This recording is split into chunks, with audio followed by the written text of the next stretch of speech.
Now, one of the critical issues in 16 that people didn't realize until after the election is the tremendous amount of data collection that you were doing. Oh gosh, starting almost from the beginning of his rallies. Yeah. And when you say the rallies are a gold mine of information, in addition to everything else, you mean for your data operation. That's a tremendous amount of information. And can you explain in a way where you don't give it away any secrets to the public how it works, what you do? Because it's fascinating. You were one of the first people. I remember actually, Mr. Mayor, you were one of the first people I was explaining this to on the plane back in 2016, late 2015, and I was explaining like how we built an operation. The president had such high demand.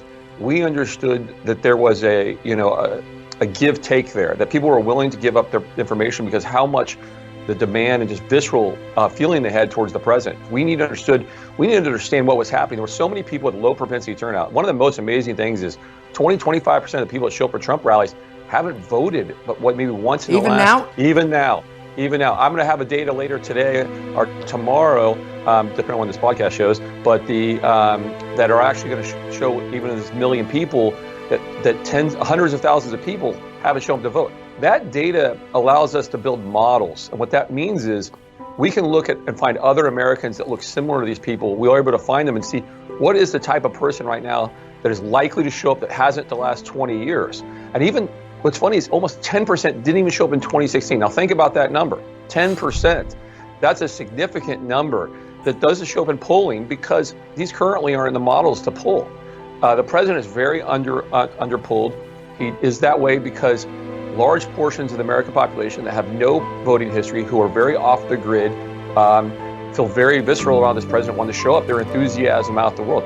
I wouldn't be surprised if our enthusiasm is much more in the 70% than the current reported 60%. I'll tell you, Mayor, you know me. I'm not going to sit around and just accept the media's victory. So we've spent the last 3 years building some new technology we have not revealed yet. I'm not going to reveal it here because it's a secret, but next time I see you alone, I'll talk to you about it. But we have a way, we're going to converse with 100 million Americans that we need to get out to vote directly without the media in the middle, without social media in the middle. We have a way to do that that's been unprecedented in American history.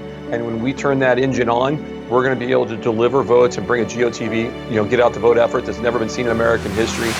Because I understand the media is going to do everything they can, from suppression polls to everything else they can, to try to convince our people not to get out a vote. And there's over 100 million Americans that love this president, that can get out to vote, and we don't need all of them to show up, but if all of them do, we're going to see one of the biggest landslide victories in American history. And one more story here. Former Trump campaign manager Brad Parscale is in the hospital after threatening to self-harm, according to authorities.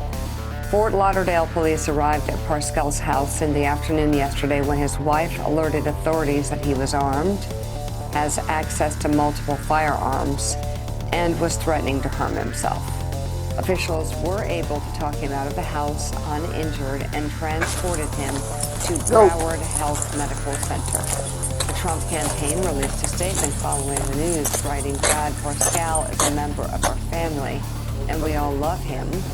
We are ready to support him and his family in any way." Okay, come out here. It is a really sad story. What's going on? She's lucky to finish it. Don't. What do you want? Relax.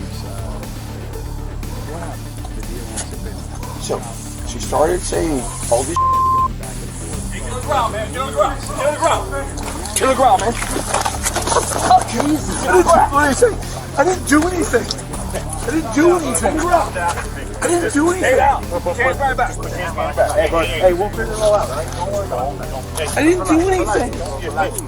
I didn't do anything. Get yourself in a second, okay?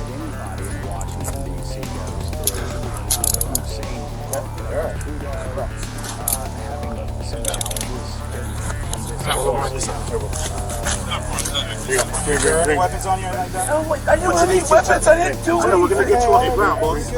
Bring these. You're okay. Ready? Help us out. We're going to pick you up, all right? One is your leg. Yes, I'll get up. Okay, good. I didn't do anything. We've spent the last 3 years building some new technology we have not revealed yet. I'm not going to reveal it here because it's a secret, but next time I see you alone, I'll talk to you about it. But we have a way, we're going to converse with 100 million Americans that we need to get out to vote directly, without the media in the middle, without social media in the middle. We have a way to do that that's been unprecedented in American history. And when we turn that engine on, we're going to be able to deliver votes and bring a GOTV, get out the vote effort that's never been seen in American history.